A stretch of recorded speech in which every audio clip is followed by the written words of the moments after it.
Bismillahirrahmanirrahim. Assalamualaikum warahmatullahi wabarakatuh. Kita mulai lagi mata kuliah komputasi geofisika, peminatan geofisika, program studi fisika dengan pemrograman di pendahuluan. Sebelum kita masuk ke pemrograman, kita coba review kembali terkait Google Laboratory untuk melakukan pemrogramannya. Teman-teman ke bagian Google Drive ya. Silakan ke browsernya, kemudian teman-teman bikin folder baru di Google Drive, folder kosong saja, dan diingat tempatnya di mana karena nanti akan saya minta filenya untuk dijadikan tugas. Kemudian yang pertama, teman-teman ke bagian plus ini baru ya, kemudian klik saja di situ.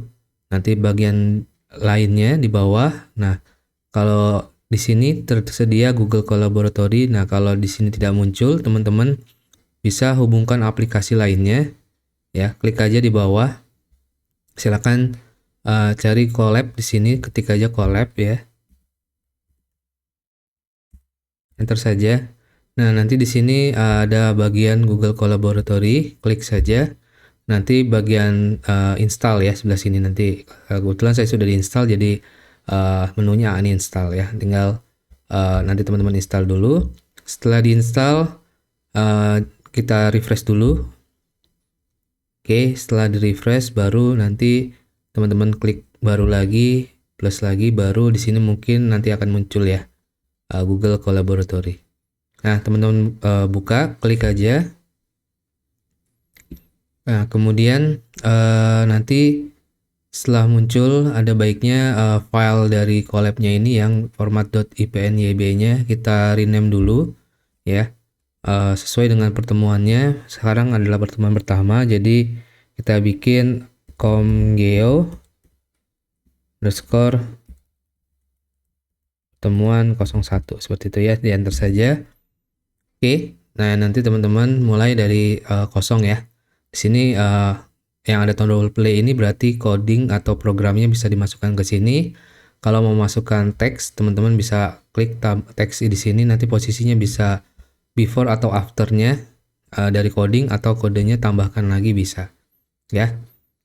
Oke, di sini saya sudah membuat programnya untuk menjelaskan terkait pertemuan pertama atau dasar-dasar pemrograman.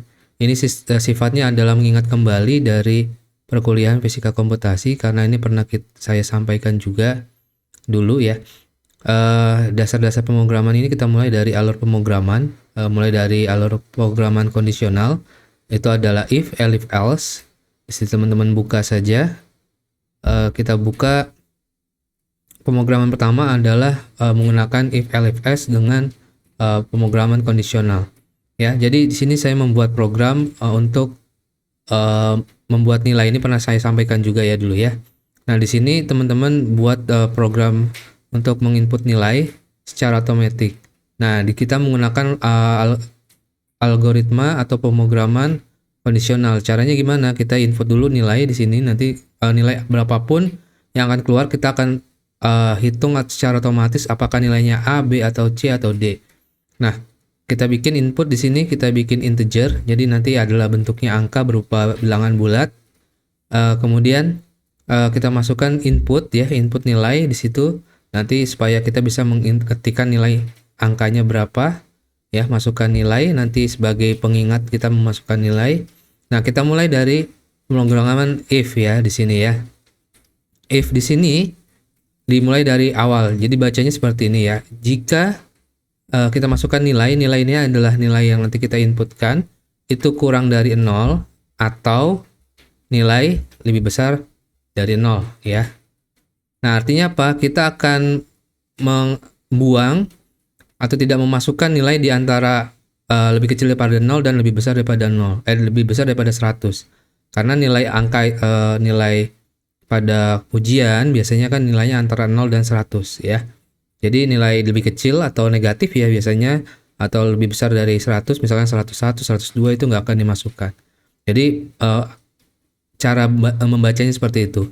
Nah, ketika if itu harus dibarengi dengan suatu logika. Ini logika ya, nilai lebih kecil daripada 0, ini logika. Kemudian harus ada perintahnya. Jadi logikanya harus diperintah lagi. Nah, ketika sudah diberikan if, maka perintahnya adalah print salah input, ya. Kenapa salah input? Karena kalau kita masukkan negatif, dia salah. Kalau nilainya lebih besar daripada 100, dia akan salah, gitu ya. Itu logikanya seperti itu, logika pemrogramannya seperti itu. Kemudian ketika kita mau bikin logika lagi, ya, nah itu bisa menggunakan elif atau sebenarnya langsung else. Kalau cuma 2 kita bisa langsung menggunakan else. Tapi di sini saya bikin banyak, jadi kita menggunakan elif. Jadi formatnya adalah if, elif, else. Jadi lebih dari 2 logika, maka kita menggunakan if, elif, else. Tapi kalau hanya 2, menggunakan if, else saja, ya. Jadi kita di sini menggunakan if, elif, else, ya. Teman-teman tinggal tambahkan elif, kemudian nilai, ya. Kemudian nilai. Nah, nilainya kita buat dulu yang nilai A. Nilai A lebih besar sama dengan 80. Jadi yang 80 dan lebih besar, 81, 82 akan nilainya adalah A. Nah, yang bawahnya elif lagi, jadi elif nilai lebih besar daripada 70, berarti kan 70 ke atas. Sampai mana batasnya? 80, ya. Karena tadi batas atasnya kita sudah bikin 80 ke atas, itu adalah A. Nah, 70 ke atas sampai 80 dia adalah B.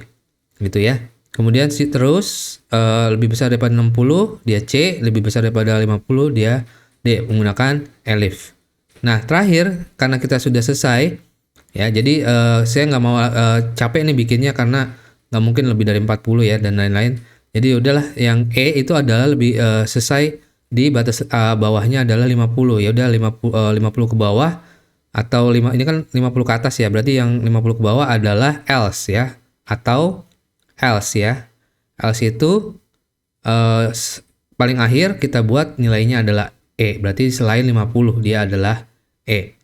Oke, jadi logikanya seperti itu. Jika 0 sampai 100, maka dia di bawah 0 dia negatif dan di atas 100 dia 101 atau 100 lain itu akan dianggap sebagai salah input.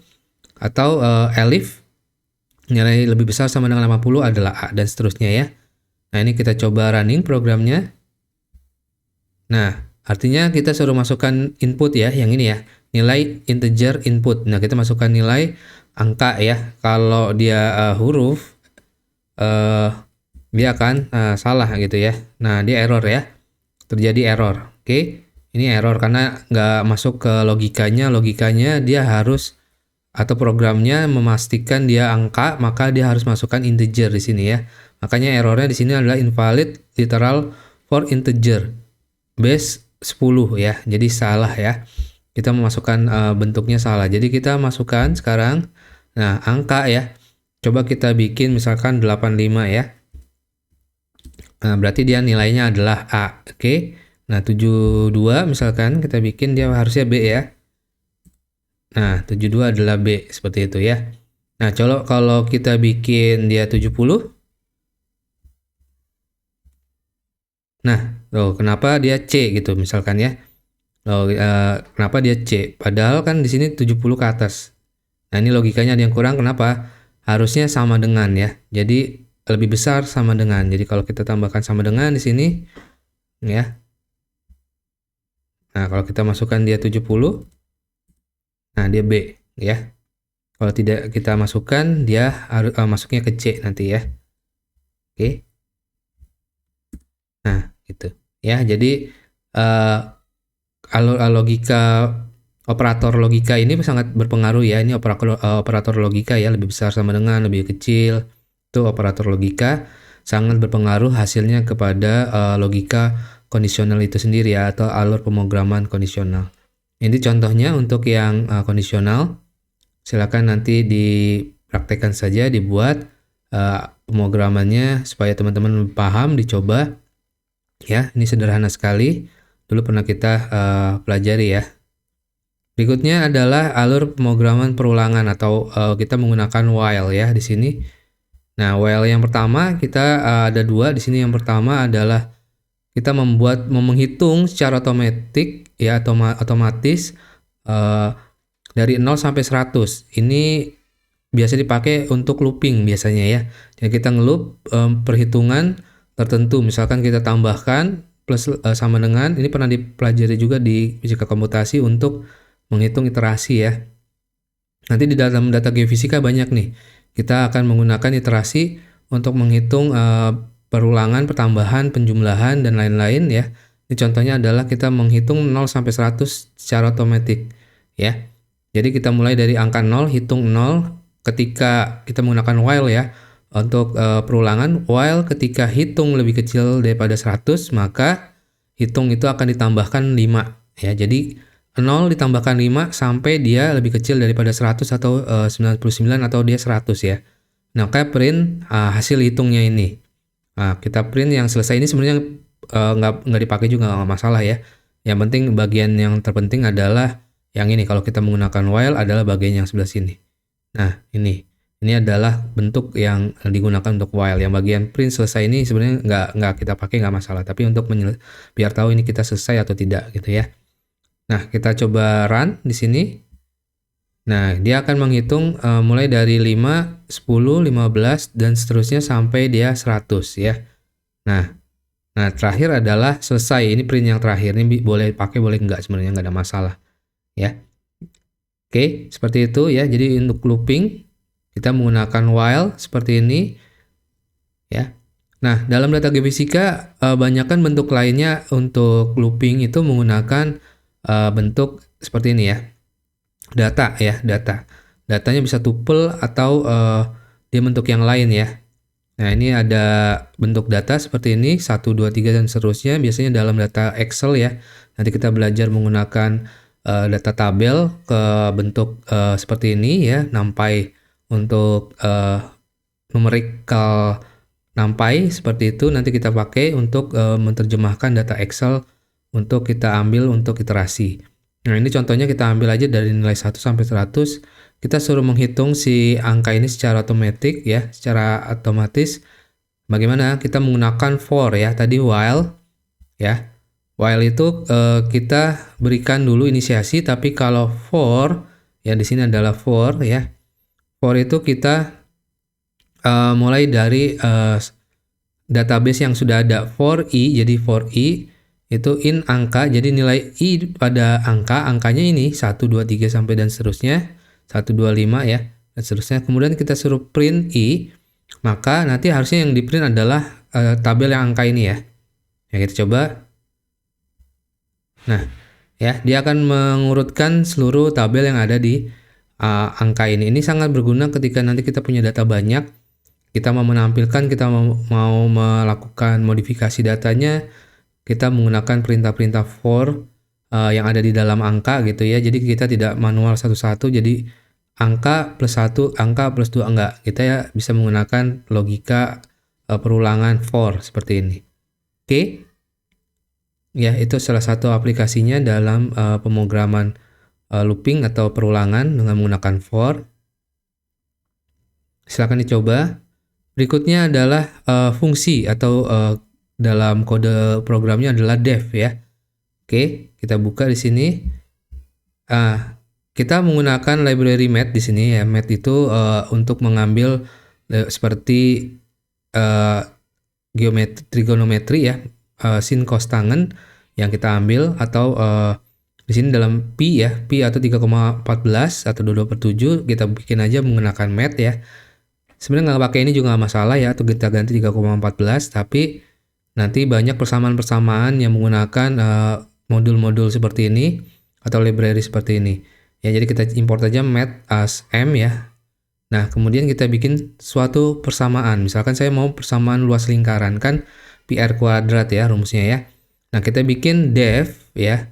Ini def itu adalah untuk fungsi ya. Fungsi dari luas lingkaran.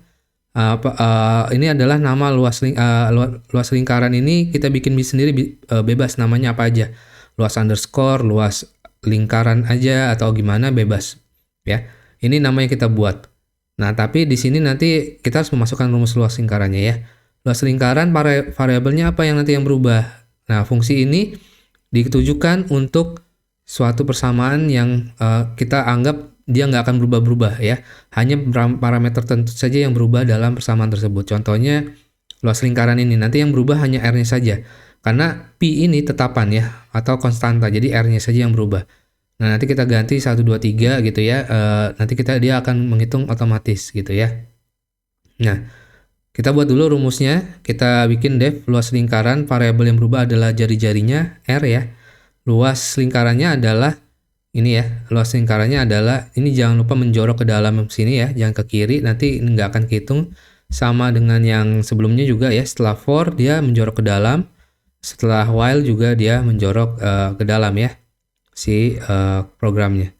Oke, kemudian kita buat luas M ya, ini P itu adalah 3,14 atau 22/7 dikalikan dengan R kuadrat ya, R bintang-bintang 2 kuadrat. Nah, R ini akan berubah nantinya. Ini kan R yang ini sama dengan R yang ini ya.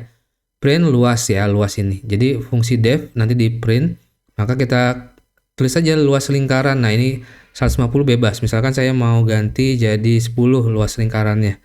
Jari-jarinya maksud saya. Jadi yang dimasukkan ke dalam kurungnya ini adalah R-nya. R-nya saya ganti 10 misalkan. Nanti dia akan hitung otomatis. Nah, 314 ya. Nah, kalau kita ganti jadi tadi 20. Nah, ini ya akan beda hitungannya ya. Nah, akan hitung otomatis ya. Ini kalkulator otomatis ya. Ini sangat berguna nantinya ketika kita lakukan pemrograman ya. Nah, 1256 misalkan kita ganti di sini 50 gitu ya. Oke. Nah, nanti akan hitungannya akan beda ya, seperti itu. Nah, itu otomatis, jadi rumusnya nggak perlu kita buat ulang-ulang, cukup satu aja yang kita ganti-ganti. Nah, ini aplikasi yang lain dari def atau fungsi seperti ini ya, import, math juga kita sebagai M ya. Nah, datanya misalkan kita berikan data R-nya sudah ada. Ini akan banyak berguna ketika kita pemrograman komputasi geofisika karena datanya kan rata-rata sudah ada diterima ya. Seperti data magnetik, gravity ya. Itu sudah ada dalam Excel misalkan. Nah, kita tinggal import aja nanti. Nah, misalkan sini ada data, list data ya. Nah, 12, 26 ya, 34, 55 misalkan. Nah, kita hitung luas lingkarannya dari data yang tadi, dari data R yang sudah diberikan. Maka kita bikin tadi ya rumusnya def luas lingkaran R di sini jari-jari yang berubah adalah ini 12, 26 jari-jarinya.